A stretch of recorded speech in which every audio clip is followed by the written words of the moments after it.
ಒಂದು ದಿನ ಜೈಲಲ್ಲಿರುವ 3 ಕಳ್ಳರಿಗೆ ನಿಧಿ ಇರೋದ್ರ ಬಗ್ಗೆ ಗೊತ್ತಾಗುತ್ತೆ. ಆ ರೀತಿ ಖಜಾನೆ ಬಗ್ಗೆ ತಿಳ್ಕೊಂಡ್ಮೇಲೆ ಆ ಜಾಗದಿಂದ ಎಸ್ಕೇಪ್ ಆಗಿ ಆ ನಿಧಿಯನ್ನ ಹುಡ್ಕೋದಿಕ್ಕಾಗಿ ತುಂಬಾನೇ ಕಷ್ಟವನ್ನ ಪಟ್ಟು ಆ ಜಾಗದಿಂದ ಬರ್ತಾರೆ. ಆದ್ರೆ ಪ್ರತಿ ಹೆಜ್ಜೆಗೂ ಕೂಡ ಒಂದಲ್ಲ ಒಂದು ಪ್ರಾಬ್ಲಮ್ಗಳು ಬರ್ತಾನೆ ಇರುತ್ತೆ. ಸೊ ಆ ಪ್ರಾಬ್ಲಮ್ ಗಳನ್ನ ಸಾಲ್ವ್ ಮಾಡಿ ಆ ನಿಧಿಯ ಹತ್ರಕ್ಕಾಗಿ ಬಂದು ತಲುಪ್ತಾರ, ಅಥವಾ ನಿಧಿ ಇರುವ ಜಾಗವನ್ನ ಇವರ ಕೈಯಲ್ಲಿ ಹುಡ್ಕೋದಿಕ್ಕೆ ಆಗಲ್ವಾ ಅನ್ನುವ ಒಂದು ಮಾಸ್ ಆಗಿರುವ ಮೂವಿಯನ್ನೇ ನೋಡ್ತಾ ಇದೀವಿ. ಅಂದಾಗೆ ಮೂವಿಯ ಹೆಸರು ಬಂದು ಓ ಬ್ರದರ್ ವೇರ್ ಆರ್ಥೋ. ವಿಡಿಯೋ ಮಾತ್ರ ನೆಕ್ಸ್ಟ್ ಲೆವೆಲ್ ನಲ್ಲಿದೆ. ಸೊ ಸ್ಕಿಪ್ ಅನ್ನ ಮಾಡದೆ ಕೊನೆವರೆಗೂ ನೋಡಿ. ಹಾಗೆ ಎಂತೆಂತ ಮೂವಿಗಳನ್ನ ನಾವು ಎಕ್ಸ್ಪ್ಲೇನ್ ಮಾಡ್ತೀವಿ ಅನ್ನೋದು ಗೊತ್ತಿದೆ ಅಲ್ವಾ. ಸೊ ಇದಕ್ಕಿಂತ ಅದ್ಭುತವಾದ ಮೂವಿಗಳನ್ನ ತರಬೇಕು ಅಂತ ಇವಾಗ ನಾವು ಮೂವಿ ಜಾದು ಲೋಕ ಅನ್ನುವ ಮತ್ತೊಂದು ಚಾನೆಲ್ ಅನ್ನ ಕ್ರಿಯೇಟ್ ಮಾಡಿದೀವಿ. ಇದಕ್ಕಿಂತ ಬೇರೆ ಲೆವೆಲ್ ನಲ್ಲಿ ಅಲ್ಲಿ ಮೂವಿಯನ್ನ ಎಕ್ಸ್ಪ್ಲೇನ್ ಮಾಡಲಾಗುತ್ತೆ. ಅಂದ್ರೆ ಇವಾಗ ನೋಡ್ತಾ ಇರುವ ಮೂವಿ ಮಾಯಲೋಕ ಚಾನೆಲ್ ಅಲ್ಲಿ ಕೇವಲ ಮೂವಿ ಯಾವ ರೀತಿ ಇರುತ್ತೋ ಅದೇ ರೀತಿಯಾಗಿ ನಿಮ್ಗೆ ಎಕ್ಸ್ಪ್ಲೇನ್ ಅನ್ನ ಮಾಡಿಕೊಡ್ತೀವಿ.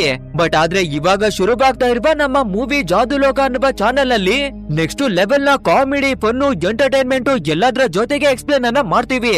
ಆ ಮೂವಿಯಲ್ಲಿ ಕಾಮಿಡಿ ಇಲ್ಲ ಅಂದ್ರೂ ಕೂಡ ನಿಮಗೆ ಇಷ್ಟ ಆಗುವ ರೀತಿಯಲ್ಲಿನೇ ತರ್ತಾ ಇದೀವಿ. ಆದ್ರಿಂದ ಮಿಸ್ ಮಾಡ್ತೀರಾ ನಮ್ಮ ಮತ್ತೊಂದು ಚಾನೆಲ್ ಅನ್ನುವೆ ಸಬ್ಸ್ಕ್ರೈಬ್ ಅನ್ನ ಮಾಡ್ಕೊಳ್ಳಿ. ಅಂಡ್ ಅದ್ರ ಲಿಂಕ್ ಅನ್ನ ಡಿಸ್ಕ್ರಿಪ್ಷನ್ ಅಲ್ಲವೇ ಕೂಡ ಕೊಟ್ಟಿರ್ತೀವಿ. ಸರಿ, ಹಾಗಿದ್ರೆ ಇನ್ನವೇ ನೀವು ಈ ಚಾನೆಲ್ ಅನ್ನುವೆ ಕೂಡ ಸಬ್ಸ್ಕ್ರೈಬ್ ಅನ್ನ ಮಾಡ್ಕೊಂಡಿಲ್ಲ ಅಂದ್ರೆ ಫಟಾಫಟ್ ಅಂತ ಇದನ್ನವೇ ಸಬ್ಸ್ಕ್ರೈಬ್ ಮಾಡಿ ಮತ್ತೊಂದು ಚಾನೆಲ್ ಅನ್ನುವೆ ಕೂಡ ಸಬ್ಸ್ಕ್ರೈಬ್ ಅನ್ನ ಮಾಡ್ಕೊಳ್ಳಿ. ಸರಿ, ಹಾಗಿದ್ರೆ ತಡ ಮಾಡೋದು ಬೇಡ, ಡೈರೆಕ್ಟ್ ಆಗಿ ವಿಡಿಯೋ ಒಳಗಡೆಗಾಗಿನೇ ಬಂದ್ಬಿಡೋಣ. ಓಪನಿಂಗ್ ಸೀನ್ ನಲ್ಲಿ ಸುಮಾರು ಕೈದಿಗಳು ಕೆಲಸವನ್ನ ಮಾಡೋದನ್ನ ತೋರಿಸ್ತಾರೆ. ಅಂದ್ರೆ ಇವರು ಯಾವ್ದೋ ತಪ್ಪುಗಳನ್ನ ಮಾಡಿ ಜೈಲಿನ ಒಳಗಡೆ ಸಿಕ್ಕಾಕೊಂಡಿರೋರು. ಸೊ ಇವ್ರನ್ನ ಹೊರಗಡೆ ಕರ್ಕೊಂಡ್ ಬಂದು ಕೆಲಸವನ್ನ ಮಾಡಿಸ್ತಿದ್ದಾರೆ. ಅಂಡ್ ಈ ಕೈದಿಗಳು ಎಸ್ಕೇಪ್ ಆಗ್ಬಾರ್ದು ಅಂತ ಮೂರು ಜನರನ್ನ ಸೇರಿಸಿ ಒಂದೇ ಚೈನ್ ಇಂದ ಕಟ್ಟಾಕಿನೇ ಮಡಗಿದ್ದಾರೆ. ಅಂಡ್ ಇವಾಗ ನಮ್ಮ ಕಥೆಯ ಮೇನ್ ಕ್ಯಾರೆಕ್ಟರ್ ಗಳಾಗಿರುವ ಡೆಲ್ಮಾರ್, ಆವ್ರೆಡ್, ಪೀಟರ್ ಅನ್ನುವ 3 ಜನರನ್ನ ತೋರಿಸ್ತಾರೆ. ಹಾಗೆ ಇವರ ಪ್ಲಾನ್ ಏನು ಅಂದ್ರೆ ಹೇಗಾದ್ರೂ ಮಾಡಿ 3 ಜನರು ಕೂಡ ಈ ಜಾಗದಿಂದ ಎಸ್ಕೇಪ್ ಆಗಿ ಓಡಿ ಹೋಗ್ಬೇಕು ಅಂತ.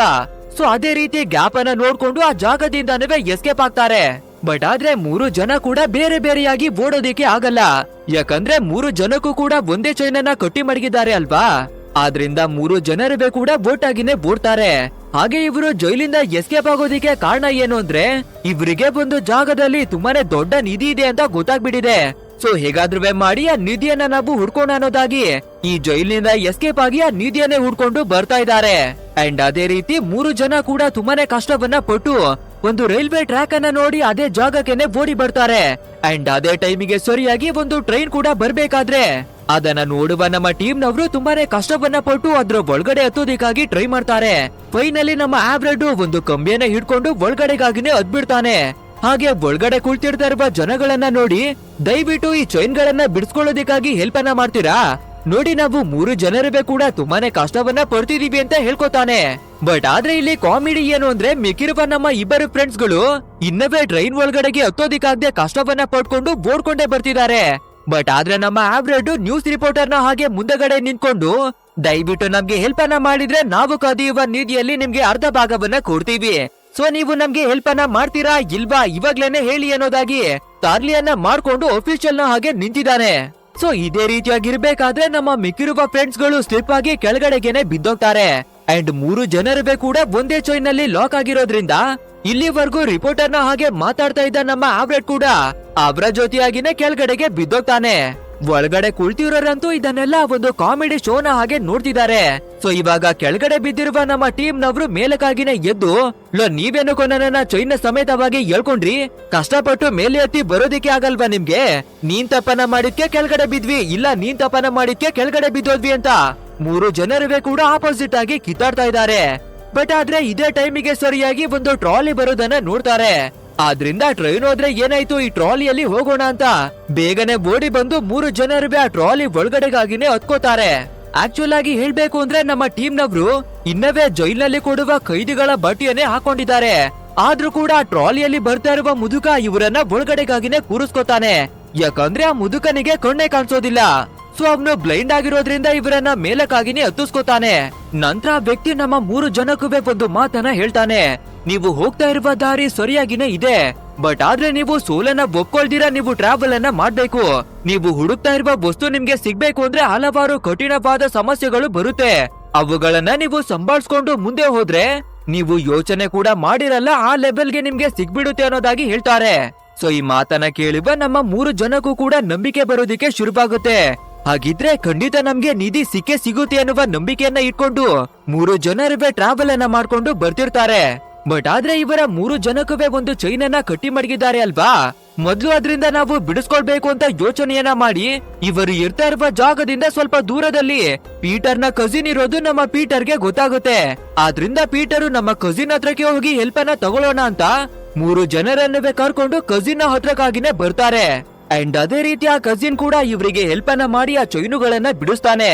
ಅದು ಅಲ್ಲದೆ ಅವತ್ತು ರಾತ್ರಿ ಇವರಿಗೆ ಫುಡ್ ಅನ್ನೆಲ್ಲ ಕೊಟ್ಟು ಊಟವನ್ನುವೆ ಮಾಡಿಸಿ ಆ ಜಾಗದಲ್ಲಿ ಮಲ್ಗೋದಿಕ್ಕೆ ಜಾಗವನ್ನುವೆ ಕೂಡ ಕೊಡ್ತಾನೆ. ಸೊ ಅದೇ ರೀತಿ ಎಲ್ಲರುವೆ ಮಲಗಿ ನಿದ್ರೆಯನ್ನ ಮಾಡ್ತಾ ಇರ್ಬೇಕಾದ್ರೆ ಹೊರಗಡೆಯಿಂದ ತುಂಬಾನೇ ವಿಚಿತ್ರವಾದ ಶಬ್ದಗಳೆಲ್ಲ ಕೇಳಿ ಬರ್ತಿರುತ್ತೆ. ಸೊ ಏನಿರಬಹುದು ಅಂತ 3 ಜನ ಕೂಡ ಎದ್ದು ಬಂದು ನೋಡಿದ್ರೆ ಈ 3 ಜನ ಕಳ್ಳರನ್ನ ಹಿಡಿಯೋದಿಕ್ಕೆ ಪೊಲೀಸ್ನವರು ಬಂದ್ಬಿಟ್ಟಿದ್ದಾರೆ. ಅಂದ್ರೆ ಈ ಪೀಟರ್ ಅಬ್ನ ಕಸಿನ್ ಹತ್ರ ಹೆಲ್ಪ್ ಅನ್ನ ತಗೊಳ್ಳೋದಿಕ್ಕೆ ಬಂದಿದ್ರು ಅಲ್ವಾ. ಸೊ ಆ ಕಸಿನ್ ಈ ಕಳ್ಳರ ಬಗ್ಗೆ ಪೊಲೀಸ್ನವರಿಗೆ ಇನ್ಫಾರ್ಮೇಶನ್ ಗಳನ್ನ ಕೊಟ್ಟು ನಮ್ಮ ಟೀಮ್ ಅನ್ನ ಪೊಲೀಸ್ನವರಿಗೆ ಹಾಕೊಟ್ಬಿಟ್ಟಿದ್ದಾನೆ. ಯಾಕಂದ್ರೆ ಎಸ್ಕೇಪ್ ಆಗಿರುವ ಕಳ್ಳರನ್ನ ಹಿಡ್ಕೊಟ್ರೆ ಹಣವನ್ನ ಕೊಡ್ತೀವಿ ಅಂತ ಪೊಲೀಸ್ನವರು ಕೂಡ ಅನೌನ್ಸ್ ಅನ್ನ ಮಾಡಿದ್ದಾರೆ. ಸೊ ಸ್ವಲ್ಪ ಹಣ ಸಿಗುತ್ತೆ ಅನ್ನುವ ಆಸೆಗೆ ನಮ್ಮ ಟೀಮ್ ಅವರನ್ನ ಹಾಕೊಟ್ಟಿದ್ದಾನೆ. ನಂತರ ಇವಾಗ ಪೊಲೀಸ್ನವರು ತುಂಬಾನೇ ಯೋಚನೆಯನ್ನ ಮಾಡಿ ಹೇಗಿದ್ರು ಇವರು ಇಲ್ಲಿಗಲ್ ಕೆಲಸಗಳನ್ನ ಮಾಡ್ಬಿಟ್ಟಿದ್ದಾರೆ, ಆದ್ರಿಂದ ಇವರ ಕಥೆಯನ್ನ ಡೈರೆಕ್ಟ್ ಆಗಿನೇ ಮುಗಿಸ್ಬಿಡೋಣ ಅಂತ ಆ ಪೂರ್ತಿಯಾದ ಮನೆಗೆನೆ ಬೆಂಕಿಯನ್ನ ಕಚ್ಚಿಸಿ ಅವರ ಕಥೆಯನ್ನ ಮುಗಿಸೋದಿಕ್ಕೆ ನೋಡ್ತಾರೆ. ಬಟ್ ಆದ್ರೆ ಇದೇ ರೀತಿ ಇರ್ಬೇಕಾದ್ರೆ ನಮ್ಮ ಪೀಟರ್ ಅವನ ಕಸಿನ್ ಇದ್ದಾನೆ ಅಲ್ವಾ, ಆ ಕಸಿನ್ ಮಗ ಹಿಂಭಾಗದಿಂದ ಒಂದು ಕಾರನ್ನ ತಂದು ನಮ್ಮ ಟೀಮ್ ಅವರನ್ನ ಸೇಫ್ ಆಗಿನೇ ಕಾಪಾಡಿ ಆ ಜಾಗದಿಂದ ಕರ್ಕೊಂಡು ಹೋಗ್ತಾನೆ. ಬಟ್ ಆದ್ರೆ ಪೊಲೀಸ್ ಅವರಿಗೆ ಈ ವಿಷಯ ಗೊತ್ತಿಲ್ಲದೆ ಇರೋದ್ರಿಂದ ಎಲ್ಲರೂ ತೀರೋದ್ರು ಅನ್ನೋದಾಗಿನೇ ನಂಬಿದ್ದಾರೆ. ಇನ್ನೊಂದ್ ಕಡೆಯಲ್ಲಿ ನಮ್ಮ ಪೂರ್ತಿಯಾದ ಗ್ಯಾಂಗು ಟ್ರಾವೆಲ್ ಅನ್ನ ಮಾಡ್ಕೊಂಡು ಬರ್ಬೇಕಾದ್ರೆ ಒಂದು ಸಿಚುವೇಶನ್ ಅಲ್ಲಿ ಇವರ ಕಾರ್ ಕೂಡ ಹಾಳಾಗ್ಬಿಡುತ್ತೆ. ಆದ್ರಿಂದ ಏನ್ ಮಾಡ್ಬೇಕು ಅಂತ ನಮ್ಮ ಟೀಮ್ ನವರಿಗೆ ಗೊತ್ತಾಗ್ತಾನೆ ಇಲ್ಲ. ಬಟ್ ಆದ್ರೂ ಮುಂದಿನ ದಾರಿಯನ್ನ ನಾವೇನೆ ನೋಡ್ಕೊಳ್ಳೋಣ ಅಂತ ಪೀಟರ್ನ ಕಸಿನ್ ಅವನ ಮಗ ಇದ್ದಾನೆ ಅಲ್ವಾ, ಅವನನ್ನ ವಾಪಸ್ಸು ಮನೆಗೆ ಹೋಗೋದಿಕ್ಕಾಗಿನೇ ಕಳಿಸ್ಕೊಡ್ತಾರೆ. ಆ ನಂತರ ನಮ್ಮ 3 ಜನರು ಸೇರ್ಕೊಂಡು ಆ ಕಾರನ್ನ ರಿಪೇರಿ ಮಾಡೋದಿಕ್ಕೆ ಟ್ರೈ ಮಾಡ್ಬೇಕಾದ್ರೆ ಒಂದು ಪಾರ್ಟು ಹಾಳಾಗ್ಬಿಟ್ಟಿದೆ. ಸೊ ಅದನ್ನ ತಗೊಳ್ಳೋದಿಕ್ಕಾಗಿ ಒಂದು ಶಾಪಿನ ಒಳಗಡೆ ಬಂದು ಕೇಳ್ಬೇಕಾದ್ರೆ ಆ ಓನರ್ ಕೂಡ ಈ ಪಾರ್ಟು ಸರಿಸುಮಾರು 4 ವಾರಗಳ ನಂತರವಾಗಿ ಬರುತ್ತೆ, ಸೊ ಅಲ್ಲಿವರೆಗೂ ವೇಟ್ ಅನ್ನ ಮಾಡಿ ಆಮೇಲೆ ಬಂದು ತಗೊಂಡೋಗಿ ಅನ್ನೋದಾಗಿ ಹೇಳ್ತಾನೆ. ಬಟ್ ಆದ್ರೆ 4 ವಾರಗಳ ಕಾಲವಾಗಿ ನಮ್ಮ ಟೀಮ್ ಅವರು ಕಾಯೋದಿಕ್ಕೆ ಆಗಲ್ಲ. ಯಾಕಂದ್ರೆ ಪೊಲೀಸ್ ಅವರು ಕೂಡ ಇವರ ಹಿಂದೆಯಾಗಿ ಬಿದ್ಬಿಟ್ಟಿದ್ದಾರೆ. ಅದು ಅಲ್ದಿರ ನಮ್ಮ ಆವ್ರೇಡ್ ಹೇಳುವ ಪ್ರಕಾರ ಇವರು ಯಾವ ಜಾಗಕ್ಕೆ ನಿಧಿಯನ್ನ ಹುಡಿಕೊಂಡು ಹೋಗ್ತಾ ಇದ್ದಾರೋ ಇನ್ನು ಕೆಲವೇ ದಿನದಲ್ಲಿ ಆ ಜಾಗದಲ್ಲಿ ಒಂದು ಡ್ಯಾಮ್ ಅನ್ನ ಕಟ್ಟೋದ್ರಲ್ಲಿ ಇದ್ದಾರೆ. ಒಂದ್ ವೇಳೆ ಆ ಡ್ಯಾಮ್ ನ ಕೆಲ್ಸವೇನಾದ್ರೂ ಶುರುವಾಗ್ಬಿಟ್ರೆ ನಮ್ಗೆ ನಿಧಿನೂ ಸಿಗಲ್ಲ ಏನೂ ಸಿಗಲ್ಲ. ಸೊ ನಾವು ಆದಷ್ಟು ಬೇಗ ನಿಧಿಯನ್ನ ಹುಡುಕಿ ಹೋಗ್ಲೇಬೇಕು ಅನ್ನೋದಾಗಿ ಹೇಳ್ತಾನೆ. ಅದು ಅಲ್ದಿರ ನೆನ್ನೆ ರಾತ್ರಿ ನಿನ್ನ ಕಸಿನ್ ಅವನ ಮನೆಯಲ್ಲಿ ಇರ್ಬೇಕಾದ್ರೆ ಒಂದು ಚಿನ್ನದ ಡಾಲರ್ ಅನ್ನುವೆ ಕೂಡ ನಾನು ಕದ್ಬಿಟ್ಟಿದ್ದೀನಿ. ಸೊ ಇದನ್ನ ಮಾರಿದ್ರೆ ನಾವು ಹೊಸ ಗಾಡಿಯನ್ನೇ ಪರ್ಚೇಸ್ ಅನ್ನ ಮಾಡಬಹುದು, ಆದ್ರಿಂದ ಇದನ್ನ ಮಾರ್ಬಿಡೋಣ, ಹೊಸ ಗಾಡಿ ತಗೊಂಡು ಇಲ್ಲಿಂದ ಹೋಗೋಣ ಅನ್ನೋದಾಗಿ ಹೇಳ್ಕೋಬೇಕಾದ್ರೆ ಇದನ್ನ ಕೇಳುವ ನಮ್ಮ ಪೀಟರ್ಗೆ ಒಂದು ಸ್ವಲ್ಪ ಕೂಡ ಇಷ್ಟವಾಗಲ್ಲ. ನಮ್ಮ ಕಸಿನ್ ಏನೋ ನಮ್ಗೆ ಮೋಸವನ್ನ ಮಾಡ್ಬಿಟ್ಟ, ಹಾಗಂತ ಅವನ ಮನೆಯಲ್ಲಿ ನಾವು ಕದಿಬಾರ್ದಿತ್ತು ಅನ್ನೋದಾಗಿನೇ ಹೇಳಿ ಆವ್ರೇಡ್ ಅವನ ಮೇಲೆ ಕೋಪವನ್ನ ಮಾಡ್ಕೋತಾನೆ. ಅಂಡ್ ಇದೇ ರೀತಿ 3 ಜನರುವೆ ಕೂಡ ಒಂದು ಕಾಡಿನ ಒಳಗಡೆ ಕುಳಿತಿರ್ಬೇಕಾದ್ರೆ ಸಡನ್ ಆಗಿ ತುಂಬಾ ಜನ ಬಿಳಿ ಬಟ್ಟೆಗಳನ್ನ ಹಾಕೊಂಡು ಇದೇ ಕಡೆಗೆ ಬರ್ತಿರ್ತಾರೆ. ಅಂದ್ರೆ ಅವ್ರನ್ನ ನೋಡೋದಿಕ್ಕೆ ದೆವ್ವಗಳ ಹಾಗೇನೆ ಕಾಣಿಸ್ತಿದ್ದಾರೆ. ಸೊ ಇದನ್ನ ನೋಡುವ ನಮ್ಮ 3 ಜನರುವೆ ಕೂಡ ಶಾಕಿಗೆ ಒಳಗಾಗ್ಬಿಡ್ತಾರೆ. ಮೇ ಬಿ ನಾವು ನಿನ್ನೆ ರಾತ್ರಿನೇ ಬೆಂಕಿಯಲ್ಲಿ ಕಚ್ಕೊಂಡು ಆ ಮನೆ ಒಳಗಡೆನೆ ತೀರೋಗಿದ್ದೀವಿ, ಅಂದ್ರೆ ನಾವು ತೀರೋಗ್ಬಿಟ್ಟು ಆತ್ಮವಾಗಿ ಬದಲಾಗ್ಬಿಟ್ಟಿದೀವಿ ಅನ್ಸುತ್ತೆ. ಅದೇ ಕಾರಣಕ್ಕೆ 100 ಆತ್ಮಗಳು ನಮ್ಮ ಕಣ್ಣಿಗೆ ಕಾಣಿಸ್ತಿದೆ ಅಂತ 3 ಜನರುವೆ ಫೀಲ್ ಆಗೋದಿಕ್ಕೆ ಶುರುವಾಗ್ಬೇಕಾದ್ರೆ ಬಾಯಿ ಮುಚ್ಕೊಂಡು ಇರೋ ನಾವು ಇನ್ನವೇ ಬದುಕಿದೀವಿ ಅನ್ನೋದಾಗಿನೇ ಹೇಳ್ತಾನೆ. ಸೊ ಅದೇ ರೀತಿಯಾಗಿ ಆ ಜನಗಳನ್ನ ನೋಡ್ತಾ ಇರ್ಬೇಕಾದ್ರೆ ಆ ವೈಟ್ ಬಟ್ಟೆ ಹಾಕೊಂಡಿರುವ ಎಲ್ಲಾ ಜನರುವೆ ಕೂಡ ಒಂದು ನದಿ ಒಳಗಡೆ ಬಂದು ಒಬ್ರಾದ್ಮೇಲೆ ಒಬ್ರು ನದಿಯ ಒಳಗಡೆ ಮುಳುಗಿ ಹೇಳ್ತಾ ಇದ್ದಾರೆ. ಆಕ್ಚುಲ್ ಆಗಿ ಹೇಳ್ಬೇಕು ಅಂದ್ರೆ ಆ ಜನಗಳಿಗೆ ಈ ನದಿಯ ನೀರು ಅಂದ್ರೆ ತುಂಬಾನೇ ಪವಿತ್ರ ಅನ್ಸುತ್ತೆ. ಸೊ ತಮ್ಮ ಪಾಪಗಳನ್ನ ತೊಳ್ಕೊಳ್ಳೋದಿಕ್ಕಾಗಿ ಒಂದು ರಿಚುವಲ್ ಅನ್ನ ಮಾಡ್ತಾ ಇದ್ದಾರೆ ಅಷ್ಟೇ. ಅಂಡ್ ಇದನ್ನ ನೋಡಿ ಅರ್ಥವನ್ನ ಮಾಡ್ಕೊಳ್ಳುವ ನಮ್ಮ ಪೀಟರ್ ಕೂಡ ಹಾಗಿದ್ರೆ ನಾನು ಕೂಡ ಇವರ ಜೊತೆ ಪಾಪವನ್ನ ತೊಳ್ಕೊತೀನಿ ಅಂತ ಅವರ ಹತ್ರ ಬಂದು ರಿಚುವಲ್ ಅನ್ನ ಮಾಡಿ ನೀರಿನ ಒಳಗಡೆ ಮುಳುಗಿ ಹೇಳ್ತಾನೆ. ಬಟ್ ಆದ್ರೆ ನಮ್ಮ ಡೆಲ್ಮಾರು ಮತ್ತೆ ಆವ್ರೇಡ್ ಈ ಕೆಲ್ಸವನ್ನ ಮಾಡಲ್ಲ, ಯಾಕಂದ್ರೆ ಅವರ ಹೇರ್ ಸ್ಟೈಲು ಬ್ಯೂಟಿ ಎಲ್ಲನೂ ಹಾಳಾಗ್ಬಿಡುತ್ತೆ ಅಂತ. ನಂತರ ಇದೇ ರೀತಿಯಾಗಿನೇ ಇವರು ಕದ್ದಿರುವ ಚಿನ್ನದ ಡಾಲರ್ ಅನ್ನುವೇ ಮಾರಿ ಒಂದು ಹೊಸ ಗಾಡಿಯನ್ನುವೇ ಪರ್ಚೇಸ್ ಮಾಡ್ತಾರೆ. ಆ ನಂತರ ಇನ್ನು ನಾವು ಖಜಾನೆಯನ್ನ ಹುಡುಕ್ಲೇಬೇಕು ಅಂತ ಫೈನಲಿ ನಿಧಿಯನ್ನು ಹುಡಿಕೊಂಡು ಟ್ರಾವೆಲ್ ಮಾಡಿನೇ ಬರ್ತಾರೆ. ಸೊ ಅದೇ ರೀತಿ ಬರ್ತಿರ್ಬೇಕಾದ್ರೆ ದಾರಿ ಮಧ್ಯದಲ್ಲಿ ಟಾಮಿ ಅನ್ನುವ ಒಂದು ಹುಡುಗ ಇವರ ಹತ್ರವಾಗಿ ಲಿಫ್ಟ್ ಅನ್ನ ಕೇಳ್ತಾನೆ. ಸೊ ನಮ್ಮ ಟೀಮ್ ನವರು ಕೂಡ ಸರಿ ಹೋಗಿ ಅಂತ ಅವನನ್ನ ಕಾರಿನ ಒಳಗಡೆ ಹತ್ತಿಸ್ಕೋಬೇಕಾದ್ರೆ ಆ ಹುಡ್ಗ ಕೂಡ ನನ್ನ ಹೆಸರು ಬಂದು ಟಾಮಿ ಅಂತ. ಆಕ್ಚುಲ್ ಆಗಿ ಹೇಳ್ಬೇಕು ಅಂದ್ರೆ ಹೋಸ್ಟನ್ ಅನ್ನುವ ಒಂದು ಮ್ಯೂಸಿಕಲ್ ಕ್ಲಬ್ ನ ಒಳಗಡೆಗೆ ಪರ್ಫಾರ್ಮ್ ಅನ್ನ ಮಾಡೋದಿಕ್ಕಾಗಿನೇ ಹೋಗ್ತಾ ಇದ್ದೀನಿ. ಅಂಡ್ ಅಲ್ಲಿ ಯಾರು ಚೆನ್ನಾಗಿ ಪರ್ಫಾರ್ಮ್ ಅನ್ನ ಮಾಡ್ತಾರೋ ಅವರಿಗೆ $10 ಹಣವನ್ನ ಕೊಡ್ತಾರೆ. ಸೊ ಅದಕ್ಕಾಗಿನೇ ಹೋಗ್ತಾ ಇದ್ದೀನಿ ಅಂತ ಹೇಳ್ಕೋಬೇಕಾದ್ರೆ ಇದನ್ನ ಕೇಳುವ ನಮ್ಮ ಟೀಮ್ ನವರು ಕೂಡ ಹಾಗಿದ್ರೆ ನಾವುನು ಹೋಗೋಣ, ನಾವುನುವೆ ಪರ್ಫಾರ್ಮ್ ಮಾಡಿ $10 ಹಣವನ್ನ ಪಡ್ಕೊಳ್ಳೋಣ ಅಂತ ಇಬ್ರು ಕೂಡ ಅದೇ ಕ್ಲಬ್ ನ ಒಳಗಡೆಗಾಗಿನೇ ಬರ್ತಾರೆ. ನಂತರ ಓನರ್ ನ ಹತ್ರ ಬಂದು ಎಲ್ಲವನ್ನ ಮಾತಾಡ್ಬೇಕಾದ್ರೆ ಓನರ್ ಕೂಡ ಸರಿ ಓಕೆ, ಬಟ್ ಆದ್ರೆ ನೀವು ವಿಂಟೇಜ್ ಹಾಡನ್ನ ಹಾಡ್ಬೇಕು, ಅಂದ್ರೆ ಹಳೆ ಕಾಲದ ಹಾಡನ್ನ ಹಾಡ್ಬೇಕು ಅನ್ಬೇಕಾದ್ರೆ ನಮ್ಮ ಟೀಮ್ ಅವರು ಕೂಡ ಸರಿ ಓಕೆ ಅಂತ ಹಳೆಯದಾದ ಒಂದು ಹಾಡನ್ನ ಹಾಡ್ತಾರೆ. ಅಂಡ್ ಈ ಹಾಡನ್ನ ಕೇಳುವ ಆಡಿಯನ್ಸ್ ಗಳಿವೆ ಕೂಡ ತುಂಬಾನೇ ಇಂಪ್ರೆಸ್ ಆಗ್ಬಿಡ್ತಾರೆ. ಸೊ ಫೈನಲಿ ಇವ್ರೆ ಗೆಲ್ಲೋದ್ರಿಂದ $10 ಹಣವನ್ನವೇ ಕೂಡ ನಮ್ಮ ಟೀಮ್ ನವರಿಗೆ ಕೊಡ್ತಾರೆ. ಅಂಡ್ ಆ ಹಣವನ್ನ ಪಡ್ಕೊಳ್ಳುವ ನಮ್ಮ ಟೀಮ್ ಅಂತೂ ಎಂಜಾಯ್ ಅನ್ನ ಮಾಡ್ಕೊಂಡು ಆ ಜಾಗದಿಂದ ಹೊರಟು ಮತ್ತೆ ನಿಧಿಯನ್ನ ಹುಡ್ಕೋದಿಕ್ಕಾಗಿನೇ ಬರ್ತಾರೆ. ಅಂಡ್ ಅದೇ ರೀತಿ ಬರ್ಬೇಕಾದ್ರೆ ಕತ್ತಲಿ ಆಗೋದ್ರಿಂದ ಒಂದು ಕಾಟೇಜ್ ನ ಹತ್ರಕ್ಕಾಗಿ ಬಂದು ಅವತ್ತು ರಾತ್ರಿ ಅದೇ ಜಾಗದಲ್ಲಿ ಸ್ಟೇ ಆಗ್ತಾರೆ. ಆನಂತರ 3 ಜನರೇ ಕೂಡ ಅದೇ ಕಾಟೇಜ್ ನ ಒಳಗಡೆ ಮಲಿಕೊಂಡು ನಾವು ನಿಧಿಯನ್ನ ಕದ್ದ ನಂತರ ಏನೆಲ್ಲ ಮಾಡ್ಬೇಕು, ಹೇಗೆಲ್ಲ ಇರ್ಬೇಕು ಅನ್ನೋದಾಗಿ 3 ಜನರೇ ಕೂಡ ಡಿಸ್ಕಸ್ ಅನ್ನ ಮಾಡ್ತಿರ್ತಾರೆ. ಬಟ್ ಆದ್ರೆ ಇವ್ರನ್ನ ಹುಡಿಕೊಂಡು ಪೊಲೀಸ್ನವರು ಇಲ್ಲಿಗೂ ಕೂಡ ಬಂದ್ಬಿಟ್ಟಿದ್ದಾರೆ. ಅಂದ್ರೆ ನಮ್ಮ ಟೀಮ್ ನವರು ಇನ್ನ ಕೂಡ ಬದುಕಿದ್ದಾರೆ ಅನ್ನೋದು ಅವರಿಗೆ ಗೊತ್ತಾಗ್ಬಿಟ್ಟಿದೆ. ಸೊ ಇವಾಗ ಇಬ್ರು ಕಾಟೇಜ್ ನ ಒಳಗಡೆ ಇದ್ದಾರೆ ಅಲ್ವಾ, ಸೊ ಇದಕ್ಕವೇ ಕೂಡ ಬೆಂಕಿಯನ್ನ ಕೊಚ್ಚಿಸಿ ಇವರ ಕಥೆಯನ್ನ ಮುಗಿಸೋದಿಕ್ಕೆ ನೋಡ್ತಾರೆ. ಆದ್ರೆ ಮುಂಚೆನೆ ಈ ವಿಷಯವನ್ನ ತಿಳ್ಕೊಳ್ಳುವ ನಮ್ಮ ಟೀಮ್ ನವರು ಇವಾಗ್ಲೂ ಕೂಡ ಕಷ್ಟವನ್ನ ಪಟ್ಟು ಆ ಜಾಗದಿಂದ ಎಸ್ಕೇಪ್ ಆಗಿ ಹೊರಗಡೆಗಾಗಿನೇ ಬಂದ್ಬಿಟ್ಟಿದ್ದಾರೆ. ಅಂದ್ರೆ ಮತ್ತೊಂದ್ಸಲ ನಮ್ಮ ಟೀಮ್ ನವರು ಅವರ ಸಾವಿನಿಂದ ಪಾರಾಗಿದ್ದಾರೆ. ಬಟ್ ಆದ್ರೆ ಇವರ ಕಾರನ್ನ ಅದೇ ಕಾಟೇಜ್ ನ ಒಳಗಡೆ ಮಡಗಿದ್ರು ಅಲ್ವಾ, ಸೊ ಬೆಂಕಿಯನ್ನ ಕಚ್ಚಿಸಿರೋದ್ರಿಂದ ಕಾರು ಕೂಡ ಬೆಂದು ಎಲ್ಲನೂ ಹಾಳಾಗಿದೆ. ಆದ್ರಿಂದ ಮಾರ್ನಿಂಗ್ ಆದ್ಮೇಲೆ ಇವರು ಬರಿಗಾಲಲ್ಲೇ ನಡ್ಕೊಂಡು ಬರ್ಬೇಕಾಗುತ್ತೆ. ಅಂಡ್ ಅದೇ ರೀತಿ ಇವರು ಟ್ರಾವೆಲ್ ಅನ್ನ ಮಾಡ್ಬೇಕಾದ್ರೆ ದೂರದಲ್ಲಿ ಯಾವ್ದೋ ಒಂದು ಕಾರು ಬರೋದು ಕಾಣಿಸ್ತಿರುತ್ತೆ. ಅಷ್ಟೇ ಅಲ್ಲದೆ ಆ ಕಾರ್ನ ಒಳಗಡೆಯಿಂದ ಹಣವೆಲ್ಲ ಕೆಳಗಡೆಗಾಗಿನೇ ಬೀಳ್ತಾ ಇದೆ. ಹಾಗೇನೆ ಆ ಕಾರ್ನಲ್ಲಿ ಬರ್ತಾ ಇರುವ ವ್ಯಕ್ತಿ ಕೂಡ ನಮ್ಮ ಟೀಮ್ ಅವರನ್ನ ನೋಡಿ ಕಾರನ್ನ ನಿಲ್ಸಿ ಒಳಗಡೆಗಾಗಿನೇ ಕರೀತಾನೆ. ಅಂದ್ರೆ ವ್ಯಕ್ತಿಗೆ ನಮ್ಮ ಟೀಮ್ ಅವರ ಬಗ್ಗೆ ಮುಂಚೆಯಿಂದಾನೇ ಗೊತ್ತಿದೆ ಅಂತ ಅರ್ಥ. ಸೊ ಅದೇ ರೀತಿ ಹ್ಯಾಪಿ ಆಗುವ ನಮ್ಮ ಟೀಮ್ ಒಬ್ರು ಕೂಡ ಕಾರಿನ ಒಳಗಡೆ ಬರ್ಬೇಕಾದ್ರೆ ನಮ್ಮ ಆವ್ರೇಡ್ಗೆ ಸ್ಟೇರಿಂಗ್ ಅನ್ನ ಸಂಭಾಳಿಸೋದಿಕ್ಕಾಗಿನೇ ಹೇಳ್ತಾನೆ. ಆ ನಂತರ ಆ ವ್ಯಕ್ತಿ ವಿಂಡೋವಿನಿಂದ ಹೊರಗಡೆಗಾಗಿನೇ ಬಂದು ಒಂದು ಗನ್ನನ್ನ ತೆಗೆದು ಪೊಲೀಸ್ನವರಿಗೆ ಎರ್ರಬಿರಿ ಶೂಟ್ ಮಾಡೋದಿಕ್ಕಾಗಿ ನೋಡ್ತಾ ಇದ್ದಾನೆ. ಅಂದ್ರೆ ಈ ಕಾರ್ನಲ್ಲಿ ಬಂದಿರುವ ವ್ಯಕ್ತಿ ಕೂಡ ಒಬ್ಬ ಕ್ರಿಮಿನಲ್. ಅಂಡ್ ಇವನನ್ನ ಪೊಲೀಸ್ನವರು ಹಿಡಿಯೋದಿಕ್ಕೆ ಬರ್ತಿದ್ರೆ ಅವರ ಕಥೆಯನ್ನೇ ಮುಗಿಸೋದಿಕ್ಕೆ ನೋಡ್ತಾ ಇದ್ದಾನೆ. ಅಂಡ್ ಅದೇ ರೀತಿ ಪೊಲೀಸ್ನವರ ಕಾರಿಗೆ ಶೂಟ್ ಮಾಡ್ಬೇಕಾದ್ರೆ ಅವರ ಗಾಡಿ ಪಂಚರ್ ಆಗುತ್ತೆ. ಆದ್ರಿಂದ ನಮ್ಮ ಪೂರ್ತಿಯಾದ ಟೀಮು ಆ ಜಾಗದಿಂದ ಎಸ್ಕೇಪ್ ಆಗಿ ಒಂದು ಸಿಟಿಯಲ್ಲಿರುವ ಬ್ಯಾಂಕ್ ನ ಒಳಗಡೆಗಾಗಿನೇ ನುಗ್ತಾರೆ. ಆ ನಂತರ ಇವರ ಹತ್ರ ಇರುವ ಗನ್ ಅನ್ನ ತೋರಿಸಿ ಆ ಬ್ಯಾಂಕ್ ನಲ್ಲಿ ಎಷ್ಟು ಹಣವಿದೆಯೋ ಎಲ್ಲವನ್ನವೇ ಕೂಡ ಕದೀತಾರೆ. ಅಂದ್ರೆ ನಿಧಿಯನ್ನ ಹುಡ್ಕೊಂಡು ಹೋಗ್ತಿರೋರು ಬ್ಯಾಂಕಿನಲ್ಲಿ ರಾಬರಿಯನ್ನವೇ ಮಾಡ್ತಿದ್ದಾರೆ. ಸೊ ಅದೇ ರೀತಿ ರಾಬರಿಯನ್ನ ಮಾಡ್ಕೊಂಡು 4 ಜನ ಕೂಡ ಒಂದು ಜಾಗದಲ್ಲಿ ಇರ್ಬೇಕಾದ್ರೆ ನಮ್ಮ ಟೀಮ್ ಅವರಿಗೆ ಲಿಫ್ಟ್ ಅನ್ನ ಕೊಟ್ಟು ಇಲ್ಲಿವರೆಗೂ ಕರ್ಕೊಂಡು ಬಂದಿದ್ದಲ್ವಾ, ಆ ವ್ಯಕ್ತಿ ಇಲ್ಲಿವರೆಗೂ ಮಾಡಿರುವ ಕೆಲಸದಿಂದ ಬೋರ್ ಆಗ್ಬಿಟ್ಟಿದೆ. ಸೊ ಇನ್ಮುಂದೆ ನಾನು ಈ ರೀತಿ ಕಳ್ಳತನವನ್ನ ಮಾಡೋದಿಲ್ಲ, ಏನನ್ನವೇ ಮಾಡಲ್ಲ, ಹಾಗೆ ಇದ್ಯಾವ್ದು ನನ್ಗೆ ಬೇಕಾಗೇ ಇಲ್ಲ ಅಂತ ಹೇಳಿ ಇವಾಗ ರಾಬರಿ ಮಾಡಿರುವ ಎಲ್ಲಾ ಹಣವನ್ನ ನಮ್ಮ ಟೀಮ್ ಅವರಿಗೇನೆ ಕೊಟ್ಟು ಅವನ ಕಾರು ಹಣ ಎಲ್ಲವನ್ನವೇ ಬಿಟ್ಟು ಆ ಜಾಗದಿಂದಾನೇ ಹೋಗ್ಬಿಡ್ತಾನೆ. ಇಲ್ಲಿಗೆ ಸೀನನ್ನ ಕಟ್ ಮಾಡಿ ನಮ್ಮ ಟೀಮ್ ಅವರು ಒಂದು ಭೂಷಣ್ ಅನ್ನುವ ಕ್ಲಬ್ ನ ಒಳಗಡೆ ಒಂದು ಸಾಂಗ್ ಅನ್ನ ಹಾಡಿ ಪರ್ಫಾರ್ಮೆನ್ಸ್ ಅನ್ನ ಮಾಡಿದ್ರು ಅಲ್ವಾ. ಇವಾಗ ಅದೇ ಕ್ಲಬ್ ನ ಓನರ್ ಅನ್ನ ತೋರಿಸ್ತಾರೆ. ಆಕ್ಚುಲ್ ಆಗಿ ನಮ್ಮ ಟೀಮ್ ಅವರ ಪರ್ಫಾರ್ಮೆನ್ಸ್ ಎಲ್ಲಾ ಜನಕ್ಕೂ ತುಂಬಾನೇ ಇಷ್ಟ ಆಗ್ಬಿಟ್ಟಿದೆ. ಆದ್ರಿಂದ ಇವಾಗ್ಲೂ ಕೂಡ ನಮ್ಮ ಟೀಮ್ ಅವರೇ ಪರ್ಫಾರ್ಮೆನ್ಸ್ ಅನ್ನ ಮಾಡ್ಲಿ ಅನ್ನೋದಾಗಿ ಎಲ್ಲಾ ಜನಗಳಿವೆ ಡಿಮ್ಯಾಂಡ್ ಅನ್ನ ಮಾಡ್ತಾ ಇದ್ದಾರೆ.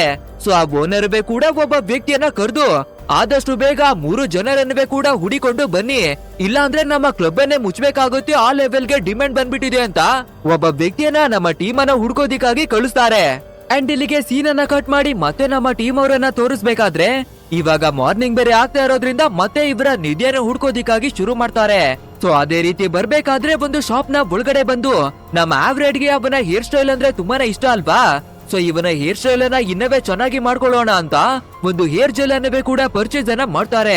ಅಂಡ್ ಅದೇ ರೀತಿ ಆ ಶಾಪ್ ನ ಹೊರಗಡೆಗಾಗಿ ಬರ್ಬೇಕಾದ್ರೆ ಒಂದು ಕಾರ್ ನಿಂತಿರೋದನ್ನ ನೋಡಿ ಅದನ್ನವೇ ಕತ್ಕೊಂಡು ಆ ಜಾಗದಿಂದಾನೇ ಬಂದ್ಬಿಡ್ತಾರೆ. ಸೊ ಇವಾಗ ನಮ್ಮ 3 ಜನರೇ ಕೂಡ ತುಂಬಾನೇ ಜಾಲಿಯಾಗಿ ಹ್ಯಾಪಿ ಆಗಿನೇ ಸಾಂಗ್ ಅನ್ನೆಲ್ಲ ಹಾಡ್ಕೊಂಡು ನೆಮ್ಮದಿಯಾದ ಲೈಫ್ ಅನ್ನ ಎಂಜಾಯ್ ಮಾಡುವ ರೀತಿಯಾಗಿ ತುಂಬಾನೇ ಹ್ಯಾಪಿಯಾಗಿ ಟ್ರಾವೆಲ್ ಅನ್ನ ಮಾಡ್ಕೊಂಡು ಬರ್ತಿರ್ತಾರೆ. ಬಟ್ ಆದ್ರೆ ಕಾಡಿನ ಒಳಗಡೆಯಿಂದ ಬರ್ಬೇಕಾದ್ರೆ ತುಂಬಾ ಜನ ಗರ್ಲ್ಸ್ ಗಳು ಮೆಲೋಡಿ ಸಾಂಗ್ ಅನ್ನ ಹಾಡೋದು ಇವರ ಕಿವಿಗೆ ಬಿದ್ಬಿಡುತ್ತೆ.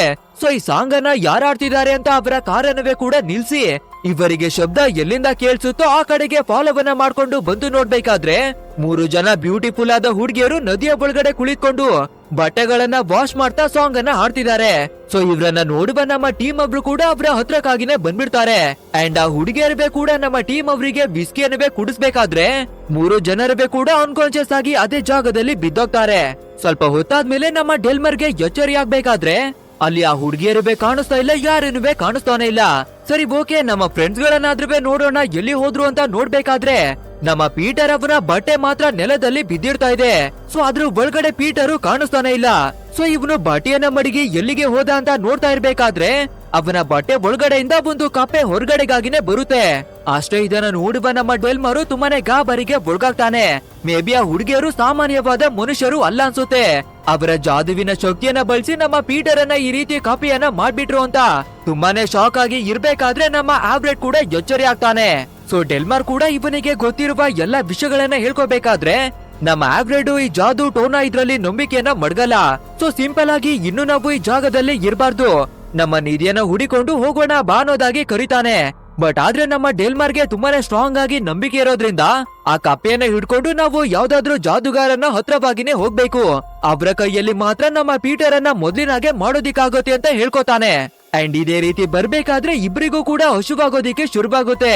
ಆದ್ರಿಂದ ಹತ್ರದಲ್ಲೇ ಒಂದು ರೆಸ್ಟೋರೆಂಟ್ ಅನ್ನ ನೋಡಿ ಒಳಗಡೆಗಾಗಿನೇ ಬರ್ತಾರೆ. ಸೊ ಅದೇ ರೀತಿ ಒಬ್ರು ಫುಡ್ ಅನ್ನ ತಿನ್ಕೊಂಡು ಒಂದು ಜಾಗದಲ್ಲಿ ಇರ್ಬೇಕಾದ್ರೆ ಇದೇ ರೆಸ್ಟೋರೆಂಟ್ ನ ಒಳಗಡೆ ಒಬ್ಬ ಡುಮ್ಮ ಕುಳಿತಿರೋದನ್ನ ತೋರಿಸ್ತಾರೆ.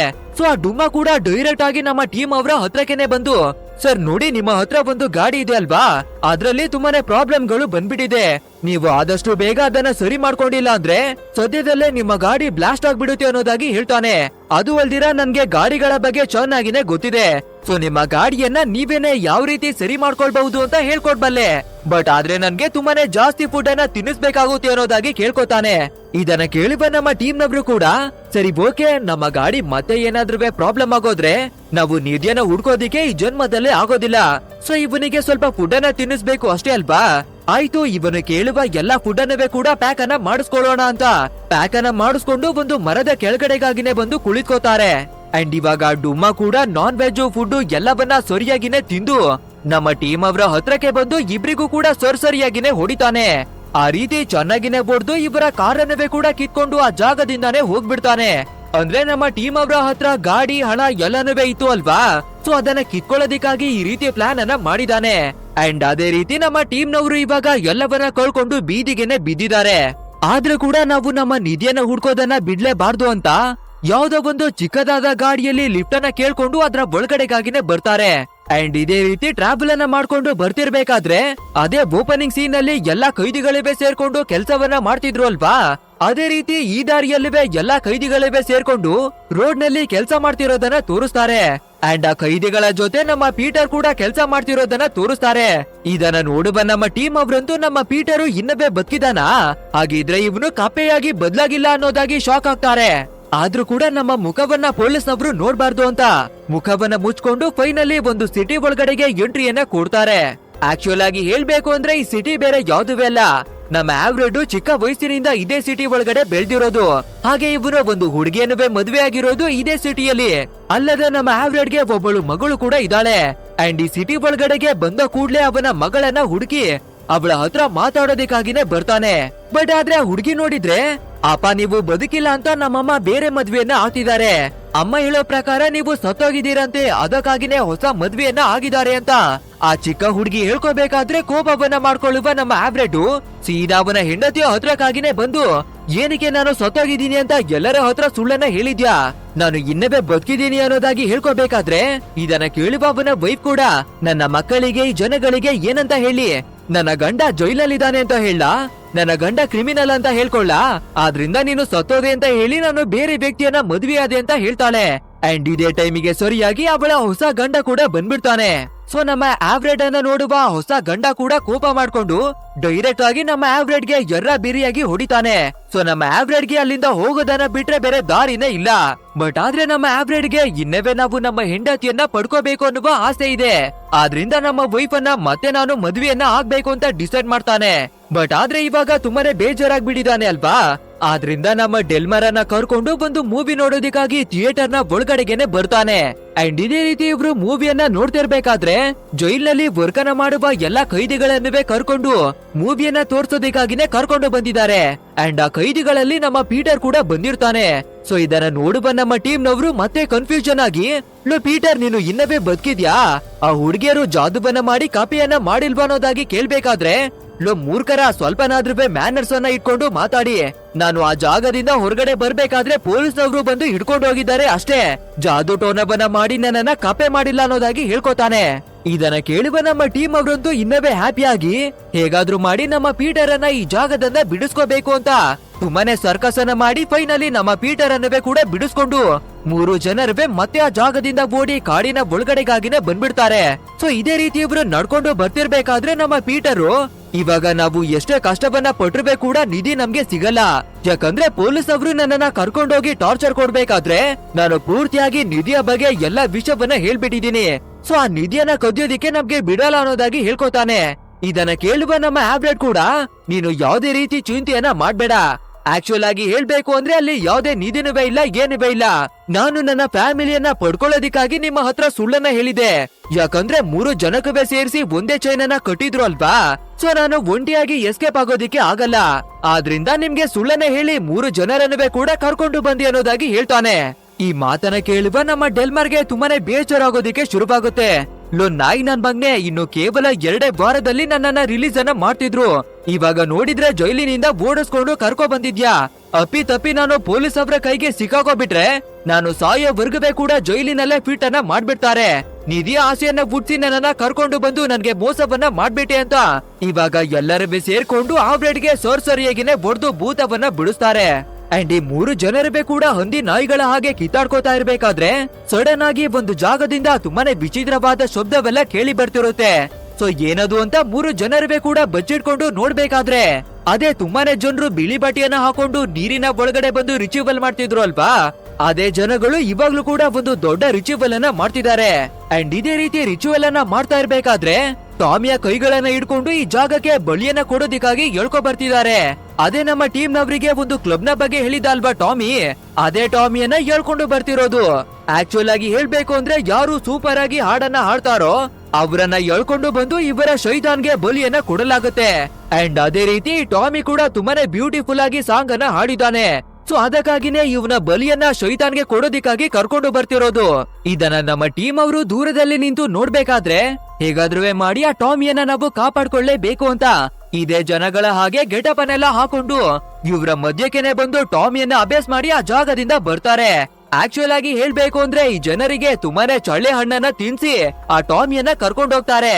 ಅದು ಅಲ್ದಿರ ಒಬ್ಬ ಡುಮ್ಮ ನಮ್ಮ ಟೀಮ್ ಅವರಿಗೆ ಹೊಡೆದು ಇವರ ಹಣ ಗಾಡಿ ಎಲ್ಲವನ್ನ ಕಿತ್ಕೊಂಡು ಹೋಗಿದ ಅಲ್ವಾ, ಅವನು ಕೂಡ ಇವರ ಕಲ್ಟ್ ನ ಒಳಗಡೆನೆ ಸೇರ್ಕೊಂಡಿದ್ದಾನೆ.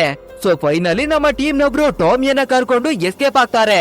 ಅಂಡ್ ಅದೇ ರೀತಿ ಎಲ್ಲರೂ ಸಿಟಿ ಒಳಗಡೆ ಬರ್ಬೇಕಾದ್ರೆ ನಮ್ಮ ಆವ್ರೇಡ್ ನಮ್ಮ ಟೀಮ್ ಅವರ ಜೊತೆ ರಿಕ್ವೆಸ್ಟ್ ಅನ್ನ ಮಾಡ್ಕೋತಾನೆ. ನೋಡಿ, ನಾನು ತುಂಬಾನೇ ಕಷ್ಟವನ್ನ ಪಟ್ಟು ಇಲ್ಲಿಗೆ ಬಂದಿರೋದೇ ನನ್ನ ವೈಫ್ ಅನ್ನ ಪಡ್ಕೊಳ್ಳೋದಿಕ್ಕೆ. ಅಂಡ್ ಅವಳು ಹೇಳಿರೋ ಪ್ರಕಾರ ನಾಳೆ ಒಂದು ದೊಡ್ಡದಾದ ಎಲೆಕ್ಷನ್ ಇದೆ. ಸೊ ಅದಕ್ಕಾಗಿ ತಕ್ಕಿದ ಹಾಗೆ ಇವತ್ತು ಒಂದು ದೊಡ್ಡದಾದ ಪಾರ್ಟಿಯನ್ನ ಮಡಗಿದ್ದಾರೆ. ಸೊ ಆ ಪಾರ್ಟಿಗೆ ದೊಡ್ಡ ದೊಡ್ಡ ವ್ಯಕ್ತಿಗಳೇ ಕೂಡ ಬರ್ತಾ ಇದಾರಂತೆ. ಅಂಡ್ ಅದ್ರಲ್ಲಿ ನನ್ನ ವೈಫ್ ಕೂಡ ಪಾರ್ಟಿ ಒಳಗಡೆಗೆ ಹೋಗ್ತಾ ಇದ್ದಾಳೆ. ಆದ್ರಿಂದ ಹೇಗಾದ್ರೂ ಮಾಡಿ ನಾವೆಲ್ಲರೂ ಒಳಗಡೆಗಾಗಿನೇ ಹೋಗೋಣ. ನಾನು ಮತ್ತೆ ನನ್ನ ವೈಫ್ ನ ಹತ್ರ ರಿಕ್ವೆಸ್ಟ್ ಅನ್ನ ಮಾಡ್ಕೊಳ್ಳೋದಿಕ್ಕೆ ನೋಡ್ತಾ ಇದ್ದೀನಿ. ಸೊ ದಯವಿಟ್ಟು ನನಗೆ ಹೆಲ್ಪ್ ಅನ್ನ ಮಾಡಿ ಅಂತ ಕೇಳ್ಕೋಬೇಕಾದ್ರೆ ನಮ್ಮ ಟೀಮ್ ನವರು ಕೂಡ ಸರಿ ಓಕೆ ಅನ್ನೋದಾಗಿ ಒಪ್ಕೋತಾರೆ. ಅಂಡ್ ಅದೇ ರೀತಿ ಎಲ್ಲರೂ ಕೂಡ ಗೆಟಪ್ ಗಳನ್ನ ಚೇಂಜ್ ಮಾಡ್ಕೊಂಡು ಈ ಪಾರ್ಟಿ ಒಳಗಡೆ ಪರ್ಫಾರ್ಮ್ ಮಾಡೋದಕ್ಕಾಗಿನೇ ಬರ್ತಾರೆ. ಅಂಡ್ ಪರ್ಫಾರ್ಮೆನ್ಸ್ ನಡೀತಾ ಇರ್ಬೇಕಾದ್ರೆ ಮಧ್ಯದಲ್ಲಿ ನಮ್ಮ ಆವ್ರೇಡ್ ಕೂಡ ಅವನ ಹೆಂಡತಿ ಹತ್ರ ಬಂದು ತುಂಬಾನೇ ರಿಕ್ವೆಸ್ಟ್ ಅನ್ನ ಮಾಡ್ಕೋತಾನೆ.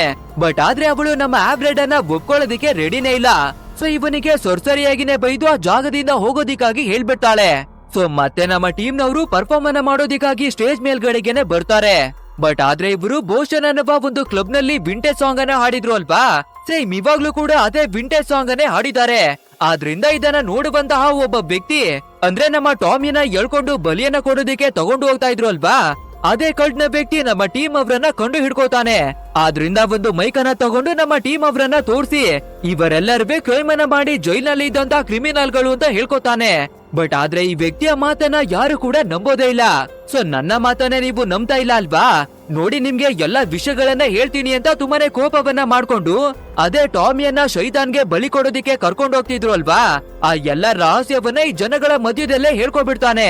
ಅಷ್ಟೇ ಇದನ್ನ ಕೇಳುವ ಎಲ್ಲಾ ಜನರುವೆ ಒಂದು ಕ್ಷಣ ಶಾಕ್ ಆಗಿ ನೀವೆಲ್ಲರೂ ವಾಮಾಚಾರ ಇಲಿಗಲು ಇವುಗಳನ್ನ ಮಾಡ್ಕೊಂಡು ನಮ್ಮ ಜೊತೆಯಾಗಿನೇ ಇಂತಹ ರಹಸ್ಯಗಳನ್ನ ಮಡಗಿದೀರಾ ಅಂತ ಎಲ್ಲಾ ಜನಗಳವೇ ಸರಿಯಾಗಿನೇ ಹೊಡೆದು ಆ ವ್ಯಕ್ತಿಯನ್ನ ಎತ್ತಕೊಂಡು ಹೋಗ್ತಾರೆ. ನಂತರ ಎಲ್ಲಾ ಜನರುವೆ ಸೇರ್ಕೊಂಡು ನಮ್ಮ ಟೀಮ್ ಅವರು ಮಾಡುವ ಪರ್ಫಾರ್ಮೆನ್ಸ್ ಅನ್ನ ನೋಡಿ ತುಂಬಾನೇ ಎಂಜಾಯ್ ಅನ್ನ ಮಾಡ್ತಾರೆ. ಅಂಡ್ ಇವಾಗ ನಾಳೆ ಒಂದು ದೊಡ್ಡದಾದ ಎಲೆಕ್ಷನ್ ಇದೆ ಅಲ್ವಾ, ಸೊ ಆ ಎಲೆಕ್ಷನ್ ಗೆ ನಿಂತಿರುವ ಒಬ್ಬ ಕ್ಯಾಂಡಿಡೇಟ್ ತುಂಬಾನೇ ಹ್ಯಾಪಿ ಆಗಿನೇ ಬರ್ತಾನೆ. ಯಾಕಂದ್ರೆ ಇವಾಗ ಒಬ್ಬ ವ್ಯಕ್ತಿಯನ್ನ ಚೆನ್ನಾಗಿನೇ ಹೊಡೆದು ಹೊರಗಡೆಗೆ ಕರ್ಕೊಂಡೋದ್ರು ಅಲ್ವಾ, ಅವನು ಕೂಡ ನಾಳೆ ನಡೀತಾ ಇರುವ ಎಲೆಕ್ಷನ್ ಅಲ್ಲಿ ಒಬ್ಬ ಕ್ಯಾಂಡಿಡೇಟೇ. ಸೊ ಇವಾಗ ಜನಗಳೇ ವ್ಯಕ್ತಿಯನ್ನ ಹೊಡೆದು ಹೊರಗಡೆಗೆ ಕರ್ಕೊಂಡೋಗಿದ್ದಾರೆ ಅಂದ್ರೆ ನಾಳೆ ನಡೆಯುವ ಎಲೆಕ್ಷನ್ ಅಲ್ಲಿ ಈ ಕ್ಯಾಂಡಿಡೇಟೇ ಗೆಲ್ಲೋದು. ಆದ್ರಿಂದ ಈ ವ್ಯಕ್ತಿ ನನ್ನ ಎದುರಾಳಿಯನ್ನೇ ನೀವು ತೆಗೆದು ಹಾಕ್ಬಿಟ್ರಿ ಅಂತ ತುಂಬಾನೇ ಹ್ಯಾಪಿ ಆಗಿ ನೀವು ತಪ್ಪುಗಳನ್ನ ಮಾಡಿದ್ರೆ ಕೂಡ ನಿಮ್ಮ ಎಲ್ಲಾ ತಪ್ಪುಗಳನ್ನ ಮಾಫಿಯನ್ನ ಮಾಡ್ಬಿಡ್ತೀನಿ, ಸೊ ನಿಮ್ಗೆ ಮತ್ತೊಂದು ಚಾನ್ಸ್ ಸಿಕ್ಕಿದೆ, ನೆಮ್ಮದಿಯಾಗಿ ಬದುಕಿ ಹೋಗಿ ಅನ್ನೋದಾಗಿನೇ ಕಳಿಸ್ಕೊಡ್ತಾರೆ. ಅಂಡ್ ಇದನ್ನೆಲ್ಲ ನೋಡುವಂತಹ ನಮ್ಮ ಆವ್ರೆಡ್ ನ ವೈಫ್ಗೂ ಕೂಡ ಇವಾಗ ನಮ್ಮ ಆವ್ರೆಡ್ ನ ಮೇಲೆ ಆಸೆ ಬರೋದಕ್ಕೆ ಶುರುವಾಗುತ್ತೆ. ಸೊ ವಾಪಸ್ಸು ನಮ್ಮ ಆವ್ರೆಡ್ ನ ಹತ್ರಕ್ಕಾಗಿನೇ ಬಂದು ನಿನ್ನ ಇವಾಗ ಕ್ಷಮಿಸಿದೀನಿ, ಮತ್ತೆ ನನ್ನನ್ನ ಮದ್ವೆ ಆಗು ಅನ್ನೋದಾಗಿ ಕೇಳ್ಕೊತಾಳೆ. ಅಂಡ್ ಇದನ್ನ ಕೇಳುವಂತಹ ನಮ್ಮ ಆವ್ರೆಡ್ ಕೂಡ ತುಂಬಾನೇ ಹ್ಯಾಪಿಯಾಗಿ ಅವಳ ಕೈಯನ್ನ ನೋಡ್ಬೇಕಾದ್ರೆ ಇವನು ಮದ್ವೆ ಆಗ್ಬೇಕಾದ್ರೆ ಇವನು ಹಾಕಿರುವ ರಿಂಗನ್ನ ಇವಳು ತೆಗ್ದಾಕ್ಬಿಟ್ಟಿದ್ದಾಳೆ. ಸೊ ರಿಂಗನ್ನ ಎಲ್ಲಿ ಮಡಗ್ದೆ ಅನ್ನೋದಾಗಿ ಕೇಳ್ಬೇಕಾದ್ರೆ ಅದಕ್ಕೆ ಅವನ ವೈಫು ಇವಾಗ ನಾನು ಬೇರೆ ಅವನ ಮದ್ವೆ ಆಗಿದ್ದೀನಿ ಅಲ್ವಾ, ಅದಕ್ಕಾಗಿ ನಿನ್ನ ಉಂಗುರವನ್ನ ತೆಗ್ದಾಕಿ ಬೇರೆ ಉಂಗುರವನ್ನ ಹಾಕೊಂಡಿದ್ದೀನಿ ಅಂಡ್ ನಿನ್ನ ಉಂಗುರವನ್ನ ನಿನ್ನ ತಂದೆಯವರ ಮನೆಯಲ್ಲೇ ಮಡಗಿದ್ದೀನಿ ಅನ್ನೋದಾಗಿನೇ ಹೇಳ್ತಾಳೆ. ಅದು ಅಲ್ದೆ ನೀನು ಮತ್ತೆ ನನ್ನನ್ನ ಮದ್ವೆ ಆಗ್ಬೇಕು ಅಂದ್ರೆ ನೀನು ಮೊದಲು ಹಾಕಿದ್ದ ಉಂಗುರವನ್ನೇ ತಗೊಂಡು ಬರ್ಬೇಕು ಅನ್ನೋದಾಗಿ ಹೇಳ್ತಾಳೆ. ಸೊ ಇದನ್ನ ಕೇಳುವ ನಮ್ಮ ಆಬ್ರೆಡ್ ಕೂಡ ಸರಿ ಓಕೆ, ಆ ಉಂಗುರವನ್ನೇ ತಂದು ನಿನ್ಗೆ ಮತ್ತೆ ಹಾಕ್ತೀನಿ, ಬಟ್ ಆದ್ರೆ ಕೆಲವು ದಿನಗಳಾಗಿ ನನ್ಗೆ ಟೈಮ್ ಅನ್ನ ಕೊಡು ಅಂತ ಕೇಳ್ಕೊತಾನೆ. ಅಂಡ್ ಅದೇ ರೀತಿ ಟೈಮ್ ಅನ್ನವೇ ತಗೊಂಡು ನಮ್ಮ ಪೂರ್ತಿಯಾದ ಟೀಮ್ ಕೂಡ ಆ ಉಂಗುರವನ್ನ ಹುಡಿಕೊಂಡು ನಮ್ಮ ಆಬ್ರೆಡ್ ಅವನ ಫಾದರ್ ನ ಮನೆ ಕಡೆಗೇನೆ ಬರ್ತಾರೆ. ಇನ್ನೊಂದ್ ವಿಷಯ ಏನಂದ್ರೆ ನಮ್ಮ ಆಬ್ರೆಡ್ ಒಂದು ಜಾಗದಲ್ಲಿ ನಿಧಿ ಇದೆ ಅಂತ ಹೇಳಿದಲ್ವಾ, ಆ ಲೊಕೇಶನ್ ಬೇರೆ ಯಾವ್ದು ಎಲ್ಲ ನಮ್ಮ ಆಬ್ರೆಡ್ ಅವನ ಫಾದರ್ ನ ಮನೆನೆ. ಸೊ ಇವಾಗ ಎಲ್ಲರೂ ಸೇರ್ಕೊಂಡು ರಿಂಗನ್ನ ಹುಡುಕಿ ಅದೇ ಮನೆ ಕಡೆಗೇನೆ ಬರ್ತಾರೆ. ಬಟ್ ಆದ್ರೆ ಪೊಲೀಸ್ನವರು ಇವರಿಗಿಂತ ಮುಂಚೆನೆ ಈ ಜಾಗದಲ್ಲಿ ಬಂದು ರಿಸರ್ಚ್ ಅನ್ನ ಮಾಡ್ತಿದ್ದಾರೆ. ಯಾಕಂದ್ರೆ ನಮ್ಮ ಪೀಟರ್ ಅನ್ನ ಹೇಳ್ಕೊಂಡು ಹೋಗಿದಾಗ ಈ ನಿಧಿ ಇರುವ ಲೊಕೇಶನ್ ನಿಧಿಯ ಬಗ್ಗೆ ಎಲ್ಲ ಇನ್ಫಾರ್ಮೇಶನ್ ಗಳನ್ನ ಕೊಟ್ಟಿದ್ದಲ್ವಾ, ಆದ್ರಿಂದ ಪೊಲೀಸ್ನವರು ಮುಂಚೆಗೇನೆ ಬಂದು ಈ ಜಾಗದಲ್ಲಿ ಎನ್ಕ್ವೈರಿಯನ್ನ ನಡೆಸ್ತಿದ್ದಾರೆ. ಅಂಡ್ ಇದೇ ಟೈಮಿಗೆ ಸರಿಯಾಗಿ ನಮ್ಮ ಟೀಮ್ ಒಬ್ರು ಕೂಡ ಬರ್ಬೇಕಾದ್ರೆ ಇವರನ್ನ ನೋಡುವ ಪೊಲೀಸ್ನವರು ಎಲ್ಲರನ್ನುವೇ ಹಿಡ್ಕೊಬಿಡ್ತಾರೆ. ಹಾಗೆ ಇಲ್ಲಿ ಯಾವುದೇ ನಿಧಿನುವೇ ಇಲ್ಲ ಏನುವೇ ಇಲ್ಲ ಅಂತ ಪೊಲೀಸ್ನವರಿಗೆ ಗೊತ್ತಾಗ್ಬಿಟ್ಟಿದೆ. ಸೊ ನಿಮ್ಮ 3 ಜನರುವೇ ಜೈಲಿನಿಂದ ಎಸ್ಕೇಪ್ ಆಗಿದ್ದೀರಾ, ಹಾಗೇನೆ ಸುಳ್ಳು ಇನ್ಫಾರ್ಮೇಶನ್ ಗಳನ್ನ ಕೊಟ್ಟು ನಮ್ಮ ಟೈಮ್ ಅನ್ನುವೇ ಕೂಡ ಹಾಳ್ ಮಾಡ್ಬಿಟ್ಟಿದ್ದೀರಾ. ಸೊ ನಿಮ್ಮ 3 ಜನರ ಕಥೆಯನ್ನುವೇ ಕೂಡ ಮುಗಿಸಿ ಹಾಕ್ತೀನಿ ಅಂತ ಇವರಿಗೆ ಗಲ್ಲು ಶಿಕ್ಷೆಯನ್ನ ಕೊಡೋದಿಕ್ಕಾಗಿನೇ ನೋಡ್ತಾ ಇದ್ದಾರೆ. ಬಟ್ ಆದ್ರೆ ನಮ್ಮ ಟೀಮ್ ನವರು ಹೊಸ ಲೀಡರು ನಮ್ಮ ಎಲ್ಲಾ ಶಿಕ್ಷೆಯನ್ನುವೇ ಕ್ಯಾನ್ಸಲ್ ಮಾಡಿದ್ದಾರೆ. ನಾವು ನೆಮ್ಮದಿಯಾಗಿ ಬದುಕೋದಿಕ್ಕೆ ಮತ್ತೊಂದು ಚಾನ್ಸ್ ಅನ್ನ ಕೊಟ್ಟಿದ್ದಾರೆ ಅಂತ ಹೇಳ್ಕೋಬೇಕಾದ್ರೆ ಈ ಪೊಲೀಸ್ನವರು ನಮ್ಮ ಟೀಮ್ ಅವರ ಮಾತನ್ನ ನಂಬೋದೇ ಇಲ್ಲ. ಆದ್ರಿಂದ ಬೇರೆ ದಾರಿ ಇಲ್ದೆ ನಮ್ಮ ಆವ್ರೆಡ್ ದೇವ್ರಲ್ಲಿ ಪ್ರಾರ್ಥನೆ ಮಾಡ್ಕೋತಾನೆ, ಹೇಗಾದ್ರೂ ಮಾಡಿ ನಮ್ಮ ಟೀಮ್ ಅವರನ್ನ ಕಾಪಾಡಿ ಅನ್ನೋದಾಗಿ. ಸೊ ಅದೇ ರೀತಿಯಾಗಿ ಸ್ವಲ್ಪ ಹೊತ್ತಿನಲ್ಲೇ ಒಂದು ದೊಡ್ಡದಾದ ಫ್ಲಡ್ ಇಲ್ಲಿಗೆ ಬಂದ್ಬಿಡುತ್ತೆ. ಅಂದ್ರೆ ಈ ಜಾಗದಲ್ಲಿ ಒಂದು ದೊಡ್ಡ ಡ್ಯಾಮ್ ಅನ್ನ ಕಟ್ತಾ ಇದ್ದಾರೆ ಅಂತ ಹೇಳಿದಲ್ವಾ, ಸೊ ಆ ಡ್ಯಾಮ್ ಅನ್ನ ಇನ್ನವೇ ಕೂಡ ಶುರು ಮಾಡದೇ ಇರೋದ್ರಿಂದ ಯಥೇಚ್ಛವಾದ ನೀರು ಬಂದು ಈ ಜಾಗದಲ್ಲೆಲ್ಲ ತುಂಬಿಬಿಡುತ್ತೆ. ಸೊ ಫೈನಲಿ ಒಂದು ದೊಡ್ಡ ಸುನಾಮಿಯ ಹಾಗೆ ಒಂದು ವೇವ್ ಬಂದು ಎಲ್ಲರನ್ನುವೇ ನೀರಿನ ಒಳಗಡೆಗಾಗಿನೇ ಮುಳುಗಿಸುತ್ತೆ. ಆದ್ರೂ ಕೂಡ ನಮ್ಮ ಪೂರ್ತಿಯಾದ ಟೀಮು ತುಂಬಾನೇ ಕಷ್ಟವನ್ನ ಪಟ್ಟು ನಮ್ಮ ಆವ್ರೆಡ್ ಅವನ ಫಾದರ್ ನ ಮನೆಯಲ್ಲಿ ಒಂದು ಬಾಕ್ಸ್ ಇರುತ್ತೆ. ಸೊ ಆ ಬಾಕ್ಸ್ ನೀರಿನಲ್ಲಿ ತೇಲ್ತಾ ಇರೋದನ್ನ ನೋಡುವ ನಮ್ಮ ಆವ್ರೆಡ್ ಎಲ್ಲರಿಗೂ ಕೂಡ ಬಾಕ್ಸ್ ಅನ್ನ ಹಿಡ್ಕೊಂಡು ಮೇಲಕ್ಕೆ ಬರೋದಿಕ್ಕಾಗಿ ಹೇಳ್ತಾನೆ. ಅಂಡ್ ಅದೇ ರೀತಿ ಎಲ್ರು ಕೂಡ ಬಾಕ್ಸ್ ಅನ್ನ ಹಿಡ್ಕೊಂಡು ಫೈನಲಿ ಎಲ್ಲರೂ ಸೇಫ್ ಆಗಿ ಹೊರಗಡೆಗಾಗಿನೇ ಬರ್ತಾರೆ. ಆ ನಂತರ ಬಾಕ್ಸ್ ಅನ್ನವೇ ಕೂಡ ಓಪನ್ ಮಾಡಿ ನೋಡ್ಬೇಕಾದ್ರೆ ಅದೇ ಇವರು ರಿಂಗ್ ಅನ್ನ ಹುಡಿಕೊಂಡು ಬಂದಿದ್ರು ಅಲ್ವಾ, ಆ ರಿಂಗು ಇದೇ ಬಾಕ್ಸ್ ನ ಒಳಗಡೆ ಇರುತ್ತೆ. ಸೊ ಆ ರಿಂಗನ್ನ ಎತ್ಕೊಂಡು ನಮ್ಮ ಆಬ್ರೆಡ್ ಕೂಡ ಅವನ ವೈಫಿನ ಹತ್ರಕ್ಕಾಗಿನೇ ಬಂದು ಆ ರಿಂಗನ್ನ ಅವಳಿಗೆ ಕೊಡ್ಬೇಕಾದ್ರೆ ಅವಳು ಆ ರಿಂಗನ್ನ ರಿಸೀವ್ ಅನ್ನ ಮಾಡಲ್ಲ. ಯಾಕಂದ್ರೆ ಇವಾಗ ತಂದಿರುವ ರಿಂಗು ಇವನು ಮದ್ವೆ ಟೈಮ್ ನಲ್ಲಿ ಹಾಕಿರುವ ರಿಂಗ್ ಅಲ್ಲ, ಬದಲಾಗಿ ಇದು ಇವನ ಚಿಕ್ಕಮ್ಮನ ರಿಂಗ್ ಆಗಿರುತ್ತೆ. ಆದ್ರಿಂದ ನೀನು ನನ್ನನ್ನ ಮದ್ವೆ ಆಗ್ಬೇಕು ಅಂದ್ರೆ ನನ್ಗೆ ಹಾಕಿರುವ ರಿಂಗನ್ನೇ ತಗೊಂಡು ಬಾ, ಇಲ್ಲ ಅಂದ್ರೆ ನನ್ನನ್ನ ಸಂಪೂರ್ಣವಾಗಿ ಮರಿದ್ ಬಿಡು ಅನ್ನೋದಾಗಿ ಹೇಳ್ತಾಳೆ. ಬಟ್ ಆದ್ರೆ ನಮ್ಮ ಆಬ್ರೆಡ್ಗೆ ನಮ್ಮ ಹೆಂಡತಿಯನ್ನ ಪಡ್ಕೋಬೇಕು ಅನ್ನುವ ಆಸೆ ಇದೆ ಅಲ್ವಾ, ಆದ್ರಿಂದ ಸರಿ ಓಕೆ, ಮತ್ತೆ ನಾನು ಆ ರಿಂಗನ್ನ ಹುಡುಕಿ ನಿನಗಾಗಿ ತರ್ತೀನಿ ಅಂತ ಆ ಜಾಗದಿಂದ ರಿಂಗನ್ನ ಹುಡ್ಕೋದಿಕ್ಕಾಗಿನೇ ಹೊರಟು ಬರ್ತಾನೆ. ಅಂಡ್ ಇಲ್ಲಿಗೆ ಇವತ್ತಿನ ಸ್ಟೋರಿ ಎಂಡ್ ಆಗುತ್ತೆ. ಗೈಸ್, ಈ ಮೂವಿ ಹೇಗಿತ್ತು ಅಂತ ತಪ್ಪದೆ ನಮ್ಗೆ ಕಮೆಂಟ್ ಮೂಲಕ ತಿಳಿಸಿ. ನೋಡಿ, ನಮ್ಮ ಸ್ಟೋರಿಯಲ್ಲಿ ಬರುವ ಹೀರೋ ಅವನ ಫ್ಯಾಮಿಲಿಯನ್ನ ಪಡ್ಕೊಳ್ಳೋದಿಕ್ಕೆ ಎಷ್ಟೆಲ್ಲ ಕಷ್ಟವನ್ನ ಪಡ್ತಾನೆ. ಅವಳು ಮೋಸವನ್ನ ಮಾಡಿ ಬೇರೆಯವನ ಹತ್ರ ಹೋಗಿರ್ತಾ ಇದ್ರೆ ಕೂಡ ಇನ್ನವೇ ನಮ್ಗೆ ನಮ್ಮ ಫ್ಯಾಮಿಲಿ ಬೇಕು ಅಂತ ಲಾಯಲ್ಟಿಯನ್ನ ಎಷ್ಟು ಚೆನ್ನಾಗಿ ನಿಭಾಯಿಸ್ತಾ ಇದ್ದಾನೆ. ಸೊ ಇದ್ರ ಬಗ್ಗೆ ನಿಮ್ಗೆ ಏನನ್ಸುತ್ತೆ ಅದನ್ನ ಕಮೆಂಟ್ ಮೂಲಕ ತಿಳಿಸಿ. ಹಾಗೆ ವಿಡಿಯೋವೇನಾದ್ರೂ ಇಷ್ಟವಾಗಿರ್ತಾ ಇದ್ರೆ ಒಂದು ಲೈಕ್ ಅನ್ನ ಕೊಟ್ಟು ನಮ್ಮ ಮೂವಿ ಮಾಯಾಲೋಕ ಮತ್ತೆ ಜಾದು ಲೋಕ 2 ಚಾನಲ್ ಅನ್ನುವೆ ಸಬ್ಸ್ಕ್ರೈಬ್ ಅನ್ನ ಮಾಡ್ಕೊಳ್ಳಿ. ಅಂಡ್ ನಮ್ಮ ಹೊಸ ಚಾನಲ್ ನ ಲಿಂಕ್ ಅನ್ನ ಡಿಸ್ಕ್ರಿಪ್ಷನ್ ಅಲ್ಲಿ ಕೊಟ್ಟಿದೀವಿ ಅಲ್ವಾ, ಅದ್ರ ಮುಖಾಂತರ ನೀವು ಸಬ್ಸ್ಕ್ರೈಬ್ ಅನ್ನ ಮಾಡ್ಕೊಳ್ಳಿ. ಸೊ ಇನ್ ಮುಂದೆ ಶುರುವಾಗುತ್ತೆ ಒಂದು ಅದ್ಭುತವಾದ ಧಮಾಕ. ಸರಿ, ಹಾಗಿದ್ರೆ ಮುಂದೆ ಒಂದು ಅದ್ಭುತವಾದ ವಿಡಿಯೋದಲ್ಲಿ ಭೇಟಿಯಾಗೋಣ. So thanks for watching guys and take care of your self.